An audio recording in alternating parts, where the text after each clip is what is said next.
Boutique bijoux d'or Mossi Elengi. Boutique bijoux d'or Mossi. Voilà, couleur riche. Boutique bijoux d'or Mossi. Boss, voilà, couleur riche. Boutique bijoux d'or. Boutique bijoux d'or Mossi Elengi. Franco Luambo Makiage de vie à mort. Yorgo le grand maître. Alobi Nangai. Tchala ma petite. Boni Mboka. Nabi Nevie. Mboke Koufi. Mboke Tengami. Pasi vie. Pat bazakole. Ba mama bazakole la nzala epai. Misala penza en tout cas ezalité. Pasi eleki. Alobi Nangai. Tchala mwana. Maman nationale. Na pesi yo pouvoir. Na pesi yo pesa pouvoir. Sala o mosalo nga nazako sala. Yemba ndenga nazako yemba. Lobela peuple. Lui bien yemba sala musala lobela peuple. Na ebisi ekie kande kolobi. Na koti studio. Na koyemba. Esika ozali vi okoyoka sango na ngai.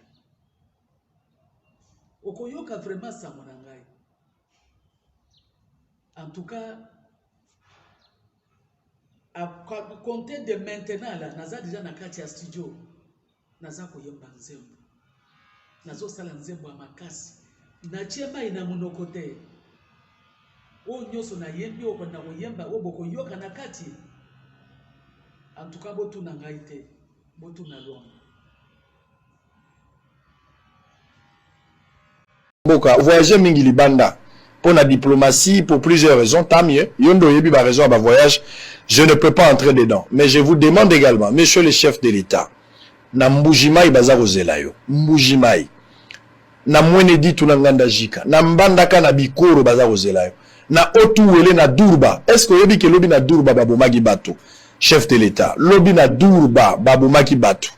J'ai les images ici na durba. Pressez, mettez-moi ces images-là. Je vais terminer avec ça. Ils ont matanga la motema nangai. Lobi babomi bato na durba pour la conflit à mabele. Koto Kibali Gold Mining, à lobi kazala mabele na plus de 1800 hectares au bapé ça na l'État. À l'époque Joseph Kabila président de la République. Nazalaka na ici, wala bozo mo ezali durba. De boni bato baza kokima. Mais babomi bato, o mona masasi. Bato babimbe bele bato abandai. Ba ko délocaliser bato babuki bango bandako. Bato wala pe baboyi tala o nyonso ba saccager donc ezalaki matata koto pe population atumbi na mituka bato. O tozala isiro. Tozali na isiro mais na durba. Soki outi Uganda oke na Aru à partir Aru oko tozali presque frontière ya biso na Uganda. Eza na nord ya République démocratique du Congo. Bomoni population ndenga tumbi ba pene mais ezaki pe matata pombula pe betaki. Masasi ebeti place wana il y a eu de morts. Il y a eu des morts. Na lingi chef de l'État pe ndenge okendaki katanga mokonzi ya mboka kende pe na otuwele kende na isiro okende kotala Kibali ezali kuna otala population na makambo ya sokimo. On veut aussi voir le chef de l'État à l'intérieur, ça nous fera du bien. Na Yumbi baza na besoin de mon chef de l'État na Chikapa balingi ba mona pe mokonzi ya mboka balingi ba mona yo un peu partout balingi ba mona yo pe na Idiofa balingi ba mona yo na bandundu pe ba mona yo au voyager libanda na ndimi pour l'intérêt ya peuple mais ceux qui occupent l'intérêt aux mieux. Minute tikali ya kotanga, vous n'avez pas le contrôle. Il y a proximité à ce qui concerne ma visite sur terrain. Tamola na lupe batu bayoka, oyoka pe batu. Sala lokola magufuli ya bandai ko sala, kende ko yoka na no batu. Et on sala moi bien. Kolandaka ba conseiller te. Yo moko kende ko yoka batu. Yoka batu soyola na bango. Ngala zalaki na meyo. Je suis allé chez les Pygmées, j'étais à Meyo. J'ai été à Kafumbu en Gandajika, je suis parti là-bas. J'ai été au Kassai, j'ai été à Kikwit, j'ai été à Kenge.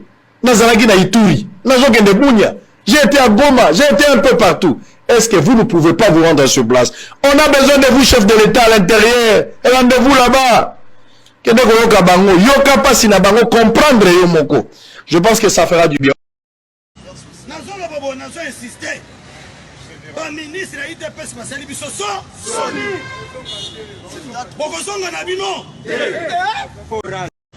nazoloba bo nazo insiste ba ministre ya IDPS basali biso soni bokozonga na bino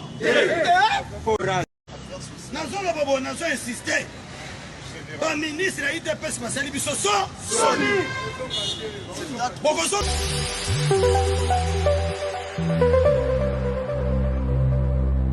Obisonyo zona bilore boutique Tokotana bisotolata Voyant simba mbogartala Hey! Ezali na ndenge na yo mwane Balobi tokota lelo obisonyo zona bilore boutique Tokotana bisotolata Voyant simba mbogartala Ezali na ndenge na yo mwane ya matonge maison de passage na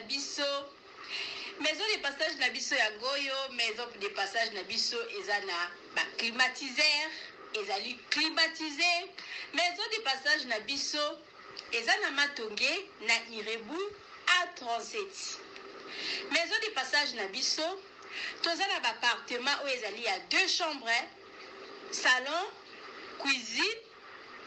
Tous les 2 chambres, on est dans la toilette na kati. Maison de passage na biso tozali na appartement. O ezali kaka salon, salle de bain, chambre na cuisine. Tozali lisusu na appartement na biso o ezali appartement ya pamba lokola chambre na toilette. Toilette na odo salle de bain na ona kati. Chambre o ezali ya pamba o ezaka na salle de bain okoyamba bapaya na yo na kati. Chambre o ezali chambre salon cuisine salon ezali ya munene comme kokoyamba bapaya na yo na kati comme koki koyamba bapaya na yo libanda. Mai na biso ebimaka kitoko. Courant na biso toza na balune ebele. Toza na groupe na biso soki courant ekei totie essence na kati ya groupe. Ndako na biso ezali sécurité, ezala sécurité ya makasi. Maison de passage na biso na matonge toza ko bengisa bino. Mwana nyonso to ya poto. Benga numéro oyo ozomona. Réserver place na yo pona ozwa place na yo ya kolala. Na kati ya maison de passage na biso tozali na boutique. Boutique bazoteka ba du verre, bazoteka nyonso tu na kati ya boutique wana. Tozali lisusu na nini voiture autotie na disposition na bino batu bozoya na kati ya maison de passage na biso auto bengi yango Bidor. Contactez Bijou d'Or TV. Contactez numéro oyo moni, réservez place na yo. Ozwa place na yo avant parce que ba place na biso mingi eza kozala toujours occupé. Benga avant zwa place na yo okozala jamais déçu. Merci.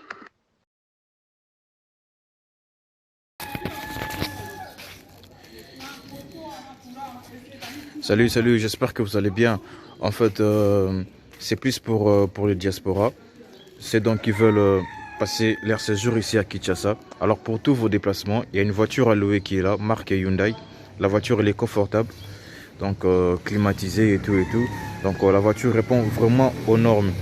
Alors pour tout contact, veuillez contacter Bidor TV au numéro qui suit, plus 49 17 85 52 23 11. Donc je réponds pour une meilleure compréhension.